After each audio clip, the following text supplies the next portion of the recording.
Mi s-a părut imaginea aceasta una foarte sugestivă, cum picură apa din stâncă.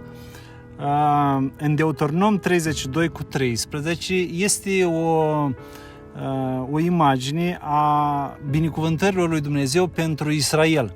Și anume zice textul: a suit pe înălțimile țării și Israel a mâncat roadele câmpului, i-a dat să sugă miere din stâncă, unde lemnul care iese din stânca cea mai tare.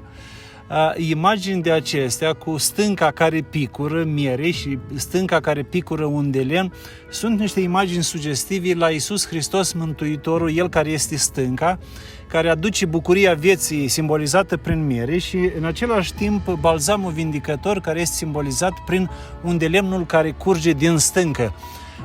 Este o imagine atât de frumoasă încât nu poți ca să treci pe alături și să nu o observi și gândurile să se ducă la Iisus Mântuitorul. Mi-a plăcut o istorie pe care a fost scrisă la un devoțional într-o dimineață în care autorul zicea: noi ar trebui ca să găsim lecții spirituale din fiecare imagine pe care o vedem din timpul zilnic, atunci când speli vesela, să te gândești că așa Dumnezeu vrea ca să spele sufletele noastre, să le facă curate. Iar ori de câte ori în timpul zilei vedem anumite imagini din natură, noi trebuie ca să le adaptăm la cuvântul lui Dumnezeu și să descoperim bunătatea lui Dumnezeu. Iar toate acestea nu sunt altceva decât amintiri ale bunătății și frumuseții lui Dumnezeu.